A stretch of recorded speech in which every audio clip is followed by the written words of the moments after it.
Hello, and welcome to an informational lecture on the advanced hybrid cohort of the Practical Nursing Program. My name is Dr. Michelle Crum, and I am the director of the Springfield Practical Nursing Program. In March of 2022, the State Board of Nursing approved a proposal to add a cohort to the Springfield Practical Nursing Program. This cohort allows students with very specific clinical experience to utilize a slightly different track to achieve their practical nursing certificate and then be eligible for practical nursing licensure. So what exactly is the advanced hybrid cohort? I will go into depth on all of these points throughout the rest of this informational lecture, but in general, it is a cohort designed for students who have very specific clinical experience, namely EMTs, nurse assistants, and medical assistants. You must meet all eligibility and admission requirements, which I will outline momentarily. It is offered once a year on the Springfield campus in the spring semester. That's the start of the program. So it goes spring semester, summer semester, and fall semester. You begin in January and you graduate in December. And as I mentioned, all in-person class meetings, aside from clinical, will happen on the Springfield campus. All right, let's talk about who is eligible for the advanced hybrid cohort. I'll begin with EMTs. EMTs must be licensed in the state of Missouri and must have at least 2 months of approved work experience within the last 2 years by the application deadline. So what's approved work experience? I'll go through that shortly. But you have to have 2 months of work experience within the prior 2 years. So our application deadline is October 1st of every year, and within 2 years prior to that, they have to have at least 2 months of work experience. If you are from out of state, you must have received your certification through the National Registry at some point in time, whether or not it's still active, and must be licensed in your current state. So for instance, if you took your National Registry certification and received that, and you're currently licensed in the state of Arkansas, but you didn't keep your National Registry up, that's okay, as long as you had it at one time and you can show us that, and you're currently licensed in your current state, you would be eligible. Now let's talk about medical assistants. To be eligible for this cohort, medical assistants must be certified by the American Association of Medical Assistants, the National Health Career Association, or the National Center for Competency Testing. If you have a certification from another entity, please contact the Health Sciences Office because we will look into that and see if it meets our guidelines. I won't guarantee that it does, but we will at least check into that for you. You must also have at least 2 months of approved work experience within the last 2 years by the application deadline of October 1st. Now, as a caveat, I will tell you, if you did your CMA certification through OTC, because with OTC's program, the very end of that is certification. So if you did that through OTC, you would meet this part of the eligibility requirement. Our last group eligible for this cohort are nurse assistants. Nurse assistants who are certified by the state must simply have that same 2 months of approved work experience within the last 2 years by the application deadline. However, we are also aware that our larger hospitals train nurse assistants, or sometimes they call them patient care assistants, who are not ever actually encouraged to go on and get their state certification, although they've completed very similar training. Those nurse assistants who are not certified must have at least 6 months of work experience within the last 2 years by the application deadline, and that work experience must be in acute or long-term care, but they then would also be eligible for this cohort. I keep talking about approved work experience. So what kind of work experience is required for this cohort? For EMTs, certified medical assistants, and certified nursing assistants, the 2 months of required work experience may come from any of the following: emergency services like ER or ambulance services, acute care where you're working in the hospital, on floors in the hospital, long-term care where you're working at any type of nursing home or rehab facility, or ambulatory care where you're working in any type of clinic or physician's office type setting. However, it is noted that your primary work responsibility must be direct patient care in order to be eligible. You can't be a certified nurse assistant who's working as a unit secretary on a floor in Mercy or Cox, or you can't be a receptionist in a clinic as your primary job and be eligible. You have to have direct patient care as your primary responsibility. For non-certified nurse assistants, that 6 months of required work experience may only be from acute care, like the hospital, or long-term care. And again, your primary work responsibility must be direct patient care, not anything administrative. Now that we have determined who is eligible for the cohort, let's talk about admission requirements. We have prerequisite courses, references, a HESI entrance exam, and a work experience verification form, which are all required for consideration for admission to this cohort. Let's start with the prereqs. There are 5 prerequisite courses that are required prior to entering the practical nursing program. The first 2, English 101 and Psych 110, are composition and intro to psych. And it doesn't matter how old those are. If you've taken those in the past and you have them on a college transcript that is recognized by our transcript department, that is going to fly. So there'll be no need to retake those. BCS 132, which is Health Science Nutrition, BCS 165 and 205, which are Anatomy and Physiology, are a little different. We have a 5-year requirement on all of our sciences, but even if your sciences are more than 5 years old, there is a way to reset that timer by only taking 1 course. So please contact us if that's the issue. You do not have to retake all 3 of those courses. You would just have to retake 1 if you've had them, previously transcripted. If you're a newbie and you haven't taken any of them, well, that's fine. You can choose to take all of them in one 16-week semester if you want to, but be advised, you're jumping in with both feet, and that's going to be 17 credit hours, and it will be an extremely busy semester. Well, why is that important? Well, your grades in anatomy and physiology help to contribute to your admission score. So if you're kind of stretching yourself too thin and you're not able to really do a good job with getting good grades, that could lower your admission score. So it might be better, you might choose then to spread this over 2 semesters, or at least part of one and part of another. So just think about that, talk to your admission counselor, talk to your navigator, and make a plan on how that's going to work best for you. All prerequisite courses must be passed with a C or better to be eligible for the program. And while there is no requirement that you get, obviously, a B or an A, and we don't look at actual grades in just English, Psych, or Nutrition, understand that the grades in those courses contribute to your overall GPA, and your overall OTC GPA does contribute to your admission score as well. References.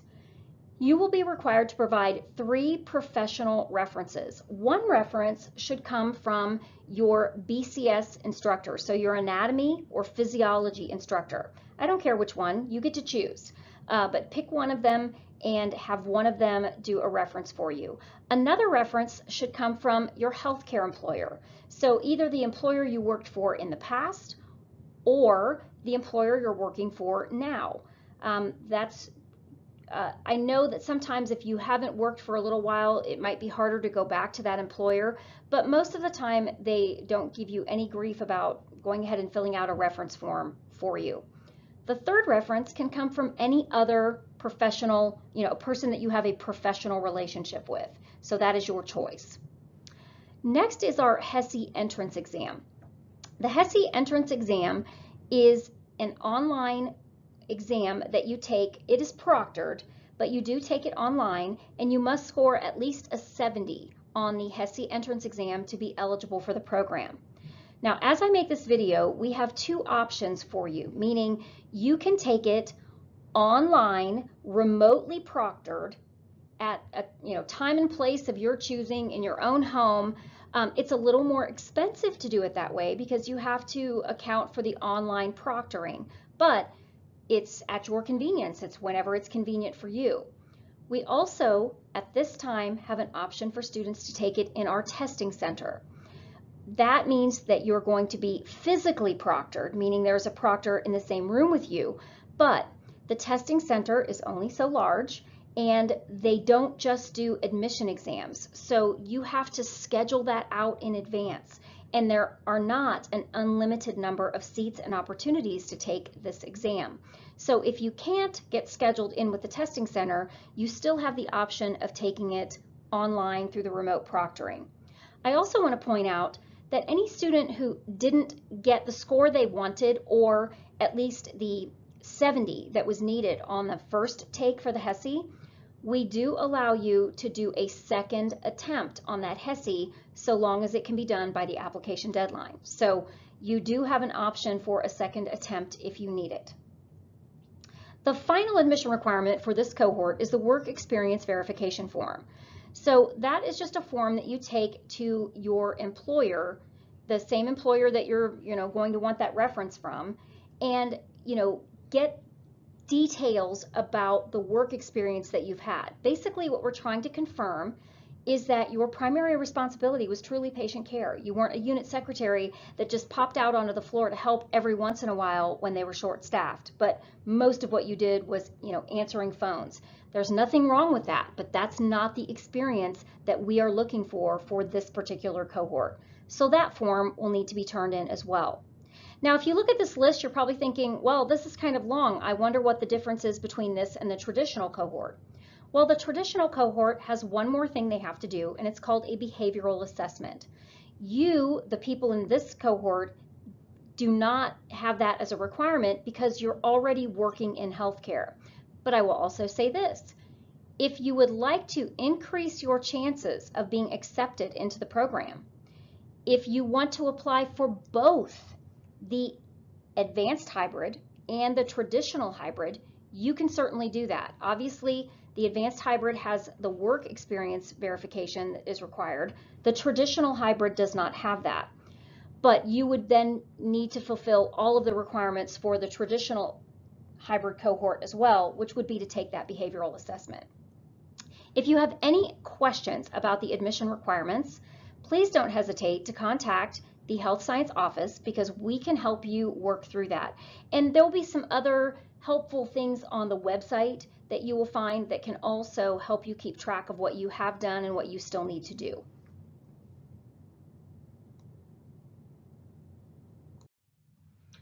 I'm going to try to give you an overview, a very basic, non-in-depth overview of some of the program and course requirements for this cohort and compare them a little bit to the traditional hybrid. So at Springfield, we are all hybrid, whether it's the traditional cohorts or this advanced hybrid. And what that means is pretty much all of your theory content, your didactic content, is delivered in an online format.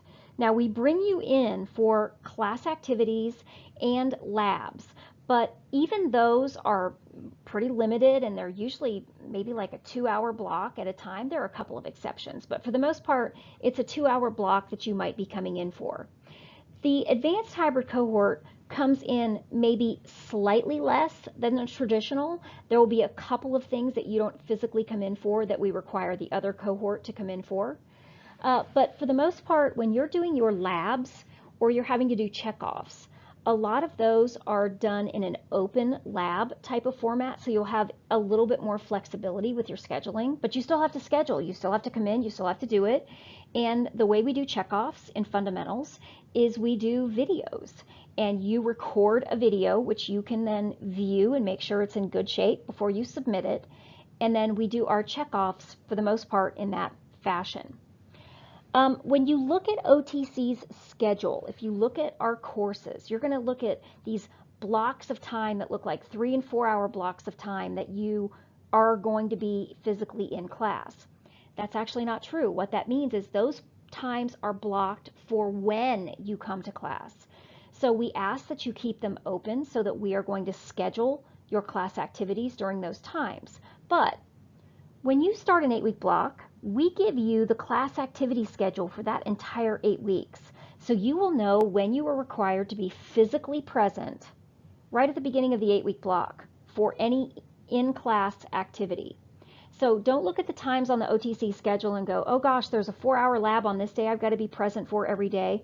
No, what that means is there's a 4-hour block of time where we might schedule lab, and more than likely you're going to have a 2-hour time frame in there on the weeks that you come, and that's how we will handle that.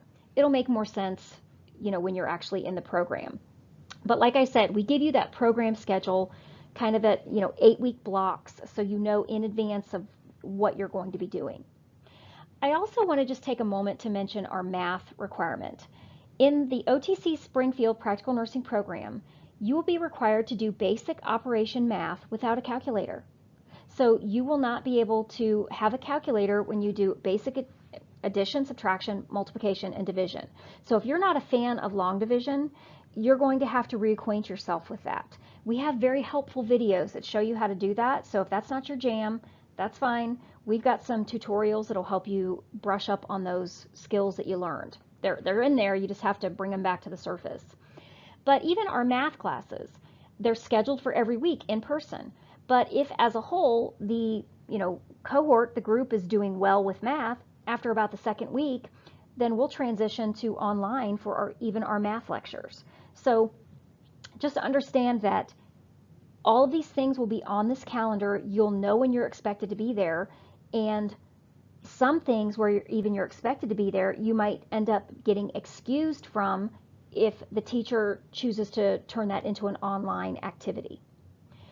The one thing to note is, just as with your prereqs, all courses must be passed with a C or better to remain in the program. And within each course, there are pass-fail items. So there can be exams that are pass-fail. There are checkoffs that are pass-fail. It should be noted that anything that's pass-fail, you always get more than one attempt to complete it. But you have to complete them successfully in order to remain in the program.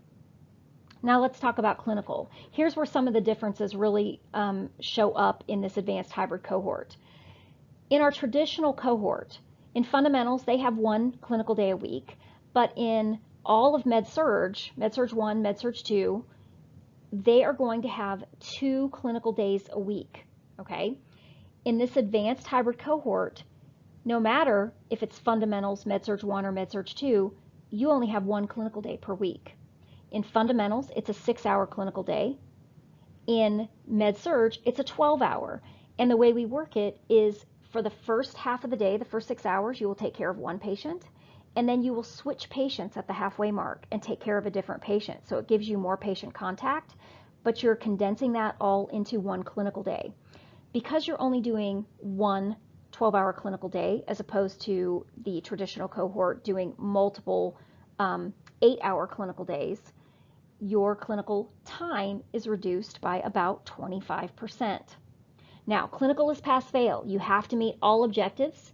So you're going to still have to meet the same objectives in that shorter period of time. But the idea is, since you're already experienced, you're bringing some things to the table, and you should be able to meet those clinical objectives because of your clinical experience in that shorter amount of time. You also will enjoy fewer paper clinical assignments. However, if in the traditional cohort they're doing 2 major care plans for a clinical group and you're only doing 1, that means it's higher stakes. You have to do well on that 1 because you have to meet the pass-fail requirements. So it's a little bit higher stakes. Our focus on our clinical scheduling for this cohort we're going to try to get all of our clinicals done on either Fridays, Saturdays, or Sundays. So we're going to concentrate them on weekends to try to keep more weekdays open so that if you have to work, that's time available to get that done. So I can't guarantee that we'll be able to achieve that, but usually when we're asking for Saturday and Sunday clinical days especially, we don't get a lot of competition for those particular clinical days. Students always ask me, and they want me to quantify this for them, and I simply can't do it. How much can you work? Well, the answer is that depends. I would ask you to use your assessment skills to determine how much you can work. Now, let's take this in pieces. The first 16 weeks of the program, you are actually only taking 9 nursing credit hours, 9 credit hours in 16 weeks. So that's not terrible. You can probably work a couple of days a week for sure with that and manage that without too, much difficulty. However, when we get to the third 8 weeks, which for you guys would be summer, and then the fourth and fifth, which is fall, that jumps up considerably. In fact, in the summer, in basically a 7.5-week semester, you are taking 7 credit hours. And if you don't think that is a huge uptick in work, just wait till you get there. So if you approach this with common sense and say, maybe in the first 16 weeks I can work a little bit more, or there are times when I'll look at the schedule and I'll know that there are times when I'm really busy and I need to back off on work a little bit but then there are times when I'm on break or I have lighter weeks and I can pick up some additional work hours. That's looking at it in, using your assessment skills and using common sense. Obviously, we have breaks throughout the program. The only break between A and B block of first semester is spring break, but between first semester and summer, there's like a 3.5 or 4 week break where you can, pick up some additional hours and hopefully, help out that way. Summer will be very busy, those 8 weeks, but then there'll be another 3 or 4 week break between, it's at least 3 weeks between summer and fall semester. So again, if you plan for it, that's going to help things quite a bit. If you understand that when your credit hours goes up, the time you are going to need to spend studying is also going to go up. And by the way, watching the lecture videos, that's not studying. That's getting the information delivered to you. Studying is what you do after that to make sure that that information stays in your head.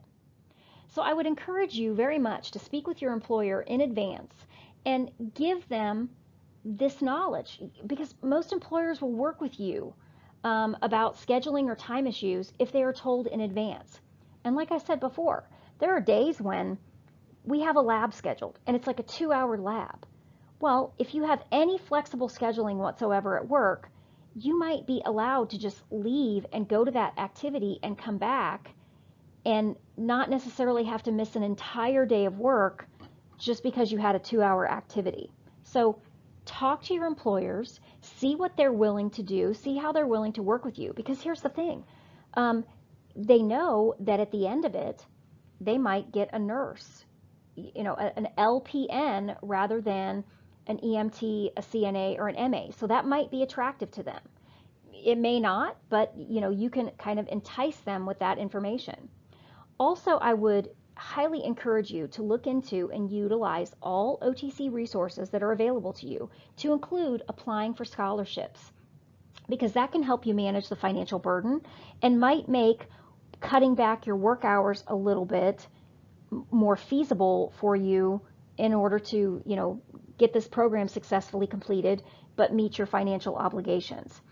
And through our foundation, a lot of times when you're applying for a scholarship, it's kind of a deal where you can do more or less one application and it applies you for multiple scholarships. So that's a really nice feature of our scholarship opportunities here at OTC. The final point I want to make on this slide is do not underestimate the rigor of this program. It is an accelerated program. Ask any of my current students and they will tell you that we move at the speed of light. And what that means for you is if you underestimate it, because you are bringing skills to the table, that is undisputed, but you do not have all the theoretic knowledge that you need to take care of patients in the clinical setting as a nurse, to be prepared to change plans of care, and also to pass boards. To get that information in your brain, you are going to put in a lot of hours. And a lot of those hours are going to be the studying hours that happen after the material is presented to you. If you fail to plan for that amount of hours, you might make mistakes and things, thinking that you can work even more, or waiting until you found yourself in a quandary your grades are not doing well, and it's because you didn't plan enough time to study. So this is me giving you a warning in advance that you will need many hours of study time available to you to be successful in this program. So that is something that I wanted to make sure that everyone is aware before you even begin. To finish out this informational lecture, I wanted to try to answer a couple of things that tend to be frequently asked questions. Now, these won't necessarily be any different than they would be for the traditional cohort, but since we're here, I just want to make sure that I'm being very clear. The first of which is completing the practical nursing program is not a guarantee that you are eligible to take the licensure exam, okay? Only the State Board of Nursing can determine your eligibility for licensure. Now, one of those requirements by the State Board of Nursing will be to complete a Missouri State Board approved nursing program, which we are. But they're going to look into other things. They're going to look into your criminal background and some other areas that they will look into to determine your eligibility for licensure. So I just want to be very upfront and tell you that that is not guaranteed. Our current program pass rate, as I am doing this lecture, it's the spring of 2022, so I have for the 3 years prior, 2021, 20, and 19, we have a 100% pass rate. What that means is in the Springfield Practical Nursing Program, every student who graduated the program and sat for boards passed it the first time they took it. Now, as time goes on, you might want to keep up with our current pass rates. Well, you can always find that on the State Board of Nursing's website. If you go on that website, they have pass rates for every nursing school in the state of Missouri. It's very transparent. You can find that easily. And then I'm always asked, well, where can an LPN work? LPNs are really being well utilized in Southwest Missouri. Not every facility uses them the same way, but if you look at this region, okay, there are acute care opportunities for LPNs. That means working in the hospital, even working in ICUs, labor and delivery, ER. Those are all opportunities that are available to LPNs right now. Working in long-term care, certainly. And a lot of times even the pay is even a little higher there because they're needing it, so they offer more salary and benefits sometimes. You can work in ambulatory care, so in a clinic or a doctor's office. And some of this too comes down to what's important to you. Is it important about where you work and what you're doing, or is it more important that your hours match your family? So do you need to work in a place where you can work for the most part Monday through Friday, maybe have holidays off, weekends off? Well, then a clinic might be a fantastic option for you because you're still going to get paid a competitive salary, but you're going to have, your hours are going to be daytime hours for the most part. It's going to be maybe no weekends, maybe no holidays. So that can be, something that's very attractive to somebody, and that might be more important even than salary. But really, when you look at it, you've got all of those options plus even some home health care. Now, home health care a lot of times does focus on wanting RNs, but there are LPN jobs in home health care as well. So really, it just depends on where you want to work and what fits with your life. Because once you are a licensed nurse, you have a lot more career opportunities that are open to you. Okay, I hope that wraps up the information and answers most of your questions. As we move forward, we will likely be having some additional informational sessions.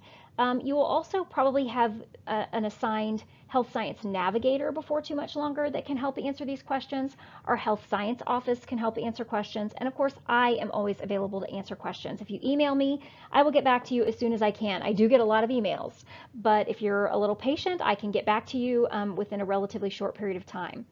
So let us know if you do have any questions, and hopefully we'll be seeing you before too much longer in class.